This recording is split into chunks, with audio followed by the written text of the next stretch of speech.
মহারাজ, এবার ফসলের অবস্থা কিন্তু খুব ভালো, সকলেই খুব খুশি, খেয়ে পড়ে থাকবে। এই যে ভালো ফসল হলো, তার পিছনে আমার অবদান কিন্তু সবচাইতে বেশি। তাই আমার মাসোহারাটা যদি একটু বাড়িয়ে দেন তো ভালো হয়। মহারাজ, চাষবাস করার জন্য কিছুটা বুদ্ধি তো চাই মহারাজ। মন্ত্রীর সেটাও আছে কিনা আমি জানি না। মহারাজ, আমি তো চাষই করি, আপনি সেটা দেখতেও পান।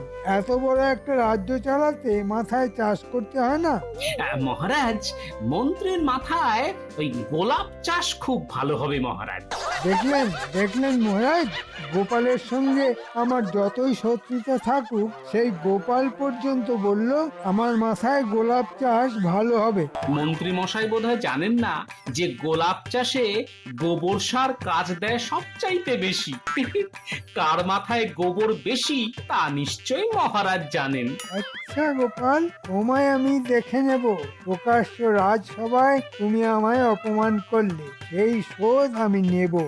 তাহলে মন্ত্রী, আগে চাষবাসটা শিখে নাও, তারপর তো মন্ত্রিত্ব।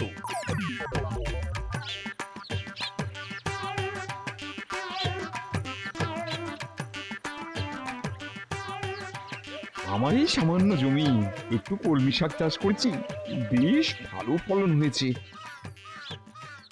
এর থেকে খানিকটা গোপাল দাদাকে দিয়ে আসি গিয়ে।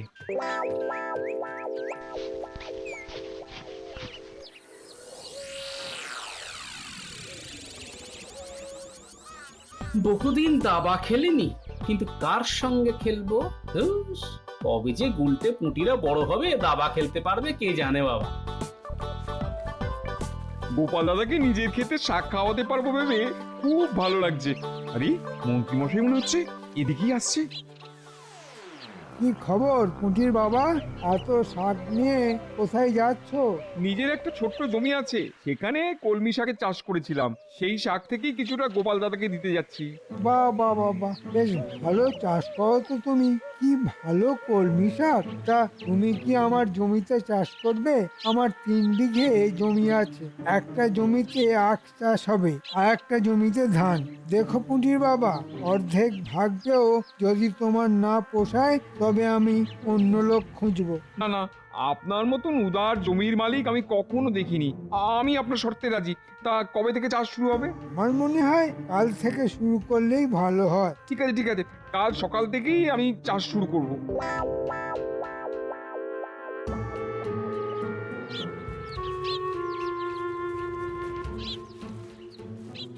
আরে এসো এসো এসো পুটির বাবা, সঙ্গে করে কি এনেছো? আগে আমার এক টুকরো জলা জমি আছে, তুমি তো জানো, সেখানকার কলমি শাক আজ তুলেছি, আর তার থেকে খানিকটা তোমাকে দিয়ে গেলাম গোপাল দাদা। তা বেশ করেছো বেশ করেছো, বেশ জমিয়ে আজ খাবো বুঝলে। তা হবে নাকি এক হাত দাবা? হ্যাঁ হ্যাঁ, হবে হবে। তবে তার আগে একটা কথা বলিনি, রাস্তায় মন্ত্রী মশাইয়ের সঙ্গে দেখা হয়েছিল, তিনি বললেন তার জমিতে চাষ করতে। আমার হাতে এখন কোনো কাজ নেই, তাই রাজি হয়ে গেলাম। ঠিক করেছি তো? হাতে যখন কোনো কাজ নেই তখন যা করবে সেটাই ঠিক। তবে মন্ত্রীকে তো আমি চিনি, একটু সাবধানে দরদাম করে নিও কেমন?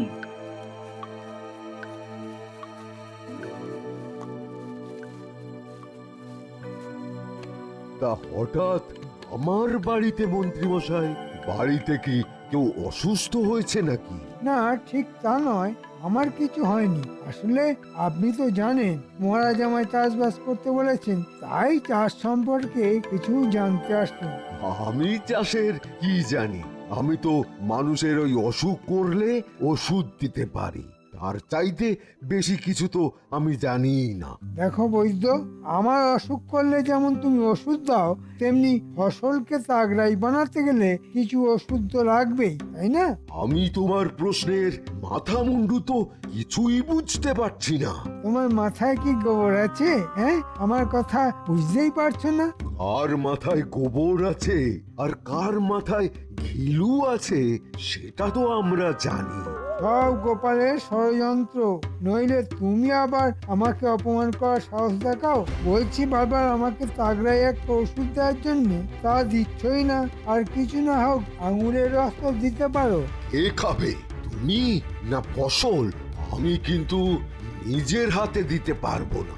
তুমি নিজে খাও বা ছড়াও বা গাছকে খাওয়াও, গোবরের সঙ্গে মিশিয়ে খাও, আমার কিছু বলার নেই। তবে আমি নিজের হাতে দিতে পারবো না।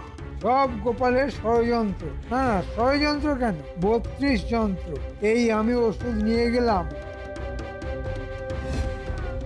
যখন এই আগগুলো ইয়া পালোয়ান হবে, তখন কিন্তু চাইতে শোনা আবার।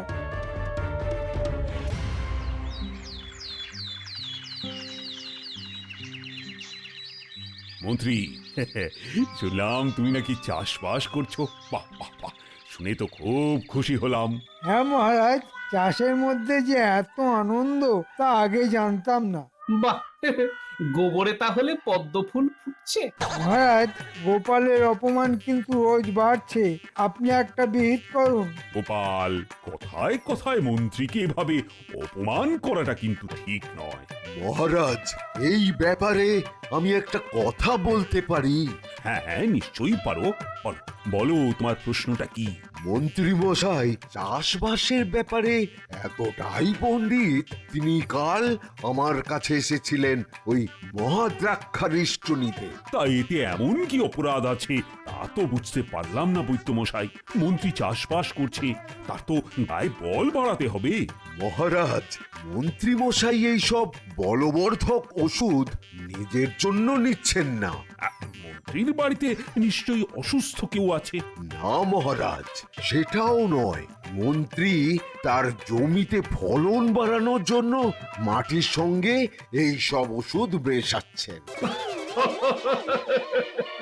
একেবারে অভিজ্ঞ চাষির মতোই চাষে পণ্ডিত হয়ে গেছেন আমাদের মন্ত্রী মশাই। গোপাল, এতে তোমার এত হাসি পাওয়ার কোনো কারণ নেই। তোমার মতো সবাই হাতি নয় যে একাই সব খেয়ে ফেলবে। মাটিকেও কিছু দিতে হয় মহারাজ। তাই আমি ঠিক করেছি, ফলের আগে মাটিকে দ্রাক্ষারিষ্ট আর সারিবাদী সালসা খাওয়াবো। এটা কি অপরাধ? তার চাইতে এই সব ওষুধ তুমি খাও মন্ত্রী, তাতে চাষেরও লাভ হবে। মাটির খাদ্য তালিকায় রাজবৈদ্যের তো বলবর্ধক ওষুধ নেই। তুমি মাটির জন্য অন্য খাবার সংগ্রহ কর, কাজে লাগবে।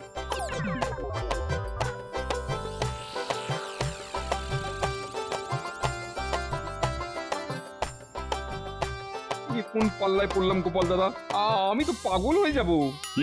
কাজটা হাতে নেওয়ার আগে তো আমার সঙ্গে পরামর্শ করনি। এখন কি আর করা যাবে বলো? তা বলে মাটিতে বলবর্ধক ওষুধ দেবো? যা মানুষের খাওয়া উচিত তা খাবে মাটি? এটা মেনে নেওয়া যায়? নিতে হবে, তবে সাবধানে থাকবে। মন্ত্রী মশাই লোকটা কিন্তু খুব সুবিধের নয়, বুঝলে? এখন অপেক্ষা করতে হবে কবে ধানের শীষ আসে, আখ কাটার সময় না আসে।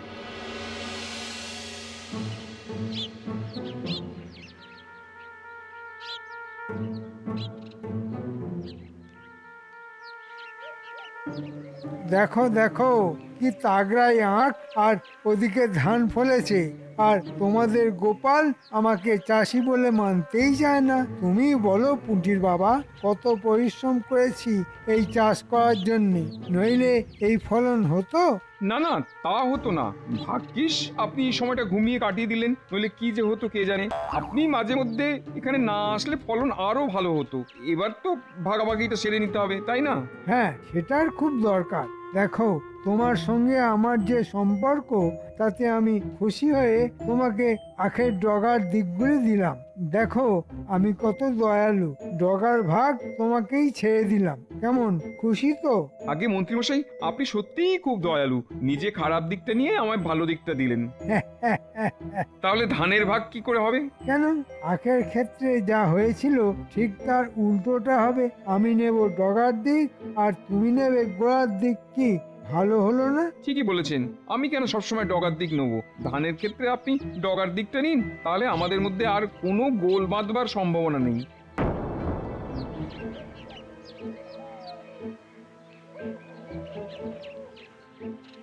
দাবার ছক সাজিয়ে বসে আছি, পুটির বাবার দেখা নেই। আচ্ছা, কতক্ষণ এভাবে থাকা যায়? না, পুটির বাবাকে ভালো খেলা শিখিয়েছি, কিন্তু বিষয় বুদ্ধি শেখাতে পারিনি। ওদিকে ওর মনই নেই, তো শিখবে কি? ওই তো এসে গেছে। কি গো পুটির বাবা, কি নিয়ে এলে?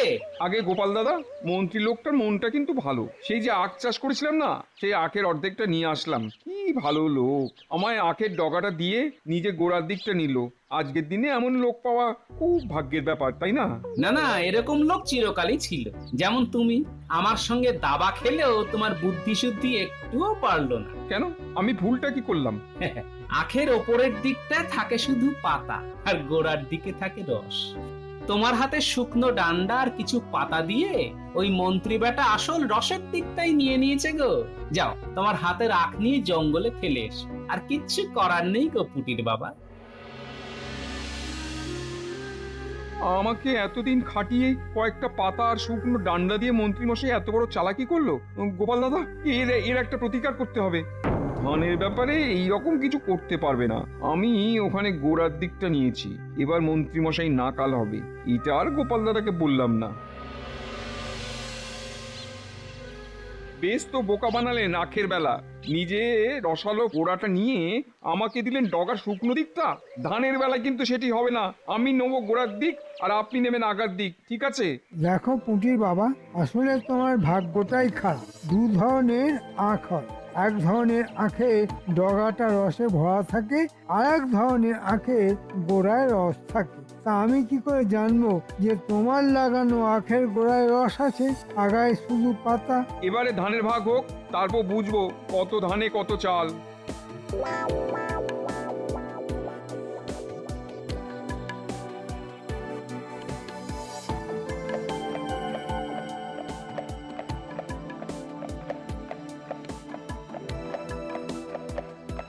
আজ পুটির বাবা ধানের ভাগ নিয়ে আসবে, দেখি মন্ত্রী ওকে কতটা ঠকায়। তারপর তো আমি আছি। এমন একটা বুদ্ধি ঠিক বেরিয়ে যাবে যখন মন্ত্রী আর পালিয়ে বাঁচবেন। এই, বলতে না বলতেই পুটির বাবা হাজির। তাও পুটির বাবা, ধান ভাগ হলো? আগে মন্ত্রী মশাইকে দিয়েছি মুখের মতন জবাব। একেবারে গোড়ার দিকে ধান সব নিয়ে এসেছি গোপাল দাদা। মন্ত্রী কেঁদে কুল পাবে না। ঠিক যা ভেবেছিলাম তাই হয়েছে। পুটির বাবা, তুমি পেয়েছো খড়ের দিকটা, আর মন্ত্রী পেয়েছে ধানের শীষের দিকটা, যে শীষ থেকে ধান হয়। আর তুমি পেয়েছো সেদিকটা যা গরু ছাড়া আর কেউ খায় না। এইভাবে মন্ত্রী আমাকে ঠকিয়ে দিল। এত দিনের পরিশ্রম আমার জলে গেল। কত কষ্ট করে এই ফসল আমি ফলিয়েছি। জলে কিছুই যায়নি পুটির বাবা, আমার উপর আস্থা রাখো। একদিন না একদিন এমন একটা বুদ্ধি বার করব যে মন্ত্রী একেবারে কেঁদে কুল পাবে না। হ্যাঁ,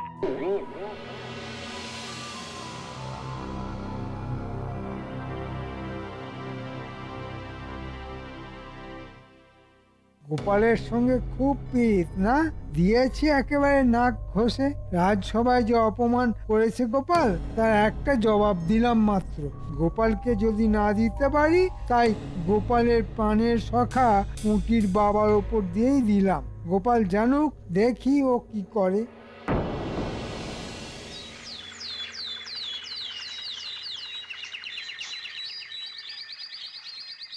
গিন্নি, গিন্নি, ও গিন্নি, আরে দেখো তোমার জন্য কি এনেছি। একেবারে গাছ থেকে পাড়া টাটকা কুমড়ো। আজ জমিয়ে কুমড়োর ঘন্ট খাবো। ভালো করে রাঁধো তো। এটা কি কুমড়ো না ঘোড়ার ডিম? একেবারে ডাঁটি দিয়ে পোকা বেরোচ্ছে। তোমার কি চোখ নেই, দেখতে পাও না? কি বলছো গিন্নি? দোকানে যে বললো আজই চাল থেকে পেড়ে এনেছি। হ্যাঁ, কুমড়ো তো চাল থেকে পারবে গো, তাল গাছ থেকে তো নয়। হ্যাঁ গো, কুমড়োটা দেখেও চিনতে পারলে না কার সঙ্গে মিল আছে? কার সঙ্গে গো? ঘোড়ার ডিমের সঙ্গে গো। ঘোড়ার ডিম? কি বললে? ঘোড়ার ডিমের সঙ্গে? আচ্ছা গিন্নি, যা একটা বুদ্ধি দিলে না, এবার আমি দেখে নেব মন্ত্রীকে। ঘোড়ার ডিম দেখাবে নাকি? এই দেখাও, সংসারটা গোল্লায় যাক। ছি ছি ছি গোপাল, আমার মন্ত্রীর এরকম আচরণ আমি আমি কখনোই সহ্য করব না। এইভাবে পুটির বাবাকে ঠকিয়ে দিল মন্ত্রী। আমার রাজ্যে সবাই সমান। সে মন্ত্রী বলে আমি তাকে অপরাধের পরও রেহাই দেব, তা তো হতে পারে না গোপাল। মহারাজ, কেউ ঠেকে শেখে কেউ দেখে মন্ত্রীকে শায়েস্তা করার জন্য ওকে এমন শাস্তি দিতে হবে যাতে সে কোনোদিনও ভুলতে না পারে। আমি তো মন্ত্রীকে সেরকম শাস্তি দিতে চাইছি। মহারাজ, মন্ত্রীকে শুধু শাস্তি দিলে হবে না, তাকে বুদ্ধির লড়াইতে পরাস্ত করতে হবে। আপনাকে আমার দুটি অনুরোধ আছে। এক, আমাকে একটা ঘোড়া ধার দিতে হবে, আর দ্বিতীয়টা হলো কাল যদি দয়া করে রাজসভায় ঘোষণা করে দেন যে সভার সদস্যরা যদি তাদের ঘরের সবচাইতে দামি দুটো সম্পদ আপনাকে দেখাতে পারে, তবে সেই একই জিনিস তাকে দ্বিগুণ ফেরত দেওয়া হবে। আর এমন কি কাজ? তুমি ঘোড়াশালা থেকে একটা ঘোড়া আজই নিয়ে যাও, আর কাল না হয় আমি তোমার মতো ঘোষণাটা করে দেব, খুশি? কিন্তু তাতে কি মন্ত্রী শাস্তি পাবে? মহারাজ, আপনি আমার উপর আস্থা রাখুন, দেখুন শাস্তি কি করে দেওয়া যায়।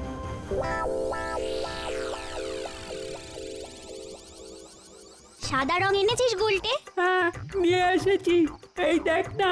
দাদু কি বলে গেছে শুনেছিস তো?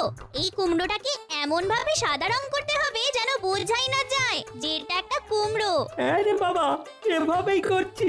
দাদু নিজেই চিনতে পারবে না যে এটা আগে কুমড়ো ছিল।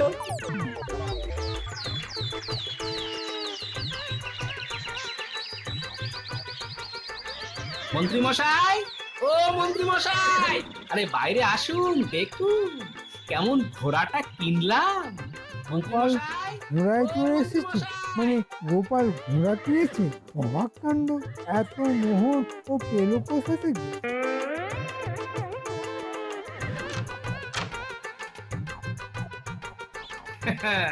ঘোড়াটা কেমন হয়েছে বলুন তো মন্ত্রী মশাই?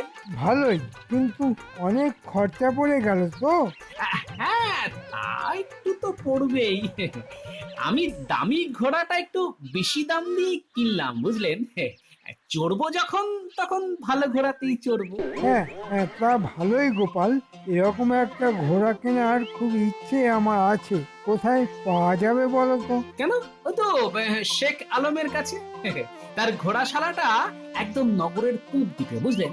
আজ রাতেই যাব, গিয়ে একটা ঘোড়া কিনতেই হবে। একটা নয়, দুটো কিনবো। তাহলে মহারাজ আমায় 4টে ঘোড়া দেবেন। গোপালের চাইতে বেশি ঘোড়া হবে আমার।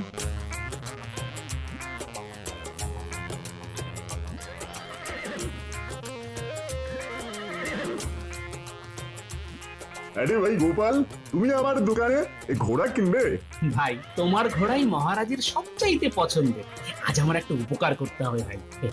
আমাদের মন্ত্রী আজ তোমার কাছে আসবে ঘোড়া কিনতে, কিন্তু মন্ত্রীর তেমন মোহর নেই। মন্ত্রীকে একটু বেকুব বানাও। তুমি লুকিয়ে থাকো। এই আমি দাড়ি আর জোব্বা পরে শেখ আলম হলাম, আর এই কোণে আমি একটা জিনিস রাখলাম। হ্যাঁ রে, ঠিক আছে ঠিক আছে, তুমি মন্ত্রীর সঙ্গে যত খুশি মজা করো, আমিও দেখে মজা পাবো। এই দেখো আমার ছদ্মবেশ। মন্ত্রী চিনতে পারবে না তো? আরে মন্ত্রী তো কোন ছাড়, তোমার বিবিও তোমাকে চিনতে পারবে না। হ্যাঁ।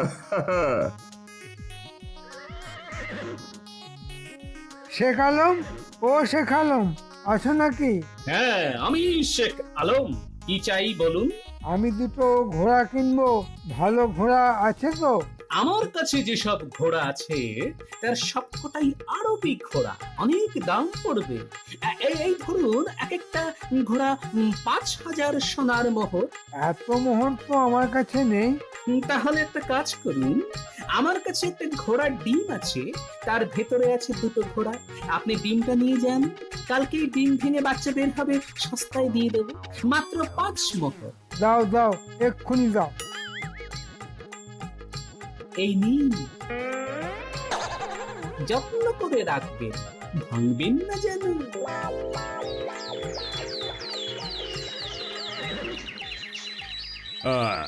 আমার ঘোষণা মতো আজ সবাইকে তার সেরা সম্পদ আনতে বলা হয়েছিল। তা সবাই কি এনেছে? আগে হ্যাঁ মহারাজ, আমি এনেছি। গোপাল, তুমি এনেছো? নিশ্চয়ই মহারাজ, আমার ঘোড়া বাইরে আছে, আপনি দেখে আসতে পারেন। মন্ত্রী, তুমি আগে তোমার সম্পদ দেখাও। আমি তোমার আনা জিনিসটা দেখতে খুব উৎসাহিত বোধ করছি। এই যে মহারাজ, আমি একটা ঘোড়ার ডিম নিয়ে এসেছি। এর মধ্যে দুটো ঘোড়া আছে। আজই ওরা ডিম ফুটে বার হবে। একটু অপেক্ষা করুন, দেখতে পাবেন। এবার আমাকে 4টে ঘোড়া কিন্তু দিতে হবে মহারাজ। নিশ্চয়ই নিশ্চয়ই, ঘোড়া যদি ডিম পারে তবে তোমাকে 4টে কেন 400 ঘোড়া আমি দিতে পারি। গোপাল, মন্ত্রীর ঘোড়ার ডিমটা আমার হাতে দাও তো।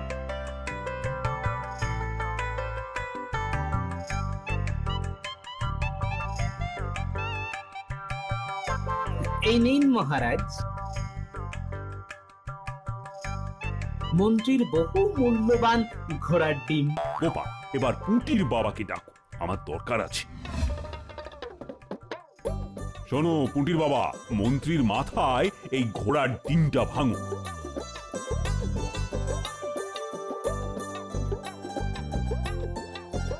মহারাজ, এই ডিমের মধ্যে দুটো ঘোড়া আছে। তাই? বাহ, তাহলে তোমার মাথায় ঘোড়ার ডিমটা তো আগে ভাঙা হোক, তারপর দেখা যাবে ভেতরে কটা ঘোড়ার বাচ্চা আছে। আখের যদি ডগাতে রস থাকতে পারে, ধানের যদি গোড়ায় চাল থাকতে পারে, তবে তো বলা যায় না ঘোড়া ডিমও পারতে পারে। উঠি বাবা, কি হলো? এক্ষুনি মন্ত্রীর মাথায় ঘোড়ার ডিমটা ভাঙো। এই ভাঙলাম মহারাজ। দিদি, আমার মাথায় কি কিলবিল করছে? পোকা? মহারাজ, আমার শরীর পোকায় ভরে গেছে, কিন্তু আমার ঘোড়া দুটো কোথায় গেল? তোমার খেতে আখ চিবোচ্ছে। উটির বাবা, ধানের খেতে মন্ত্রীকে বাইরে নিয়ে গিয়ে খড়গুলো খাওয়াও, আর না খেতে চাইলে আখের ডান্ডা দিয়ে মাথায় বাড়ি মেরে মেরে খাওয়াবে। আর মন্ত্রী, তুমি যেভাবে পুঁটির বাবাকে ঠকিয়েছো তার ক্ষতিপূরণ কিন্তু তোমায় দিতে হবে, যা তোমার মাসোহারা 3 গুণ। মহারাজ, এত মোহর আমি পাবো কোথায়? এখন থেকে 3 মাস তুমি বিনা মোহরে মন্ত্রীগিরি করবে এখানে, আর এটাই তোমার শাস্তি। কুটির বাবা, তুমি মন্ত্রী মশাইকে আদর করে খাওয়াও, যত্নের যেন কোনো ত্রুটি না হয়। মন্ত্রী মশাই নিন, ভালো করে খড় চিবিয়ে খান। আমি বরঞ্চ আপনাকে একটা ছড়া শোনাই। মন্ত্রী মশাই মস্ত পাজির ডিম, লোক ঠকালেই খেতে হবে যমজ ঘোড়ার ডিম।